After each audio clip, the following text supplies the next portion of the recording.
La Bible quotidien. Une série de réflexions quotidiennes centrées sur la parole de Dieu. Que ce livre de la loi ne s'éloigne point de ta bouche. Médite-le jour et nuit pour agir fidèlement selon tout ce qui y est écrit. Car c'est alors que tu auras du succès dans tes entreprises. C'est alors que tu réussiras. Josué chapitre 1, verset 8.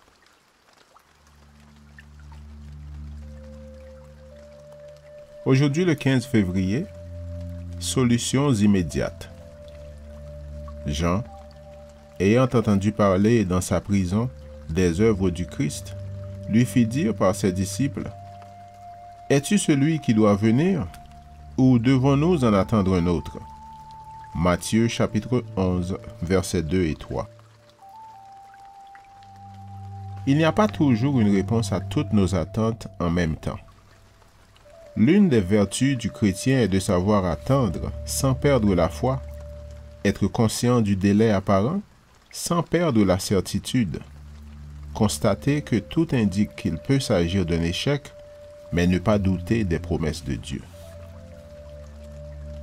Lorsque nos pionniers souffrirent le grand désappointement de 1844, les fidèles convaincus restèrent fermes jusqu'à ce que le Seigneur leur révélât la vérité sur l'interprétation des prophéties. Les calculs étaient corrects. Un grand événement survint en ce 22 octobre 1844, mais ce n'était pas ce que les croyants avaient attendu. Christ ne revint pas, mais il commença l'autre phase permanente de son ministère dans le sanctuaire céleste. Emprisonné, Jean-Baptiste ne douta jamais qu'un enfant nous était né, que le Messie viendrait, que Dieu avait un plan pour sauver l'humanité. Il ne douta pas non plus que son cousin était le Messie. Il ne cherchait que la confirmation de sa foi. Il était prêt pour la mort, mais il voulait mourir avec la bienheureuse espérance vibrante en son esprit. Il voulait descendre dans la tombe, sûr que ses yeux avaient vu le visage du Messie. Il voulait savoir que sa prédication n'avait pas été vaine et que celui qui était plus puissant que lui accomplissait son œuvre.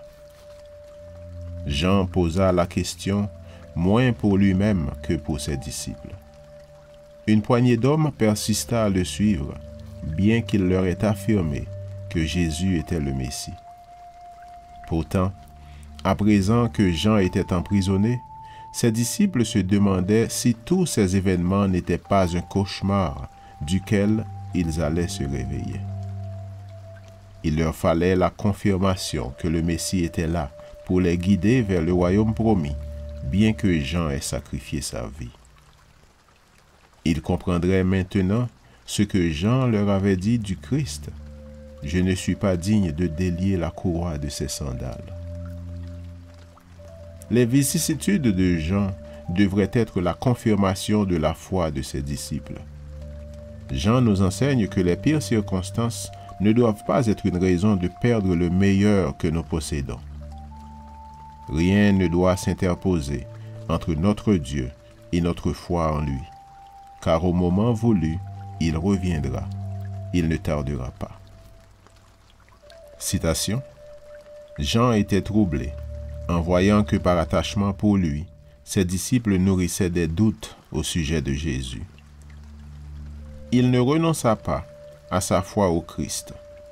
Le souvenir de la voix céleste et de la colombe descendue sur Jésus, la pureté immaculée du Christ, la puissance du Saint-Esprit qui avait accompagné Jean alors qu'il se trouvait en présence du Sauveur, le témoignage des Écritures prophétiques, tout cela attestait que Jésus de Nazareth était celui qui avait été promis.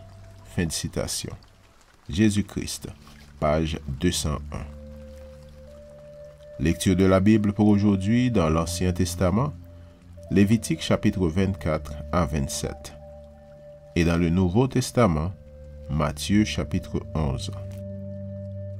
Merci d'avoir écouté. Je vous souhaite de passer une excellente journée avec Jésus. À la prochaine!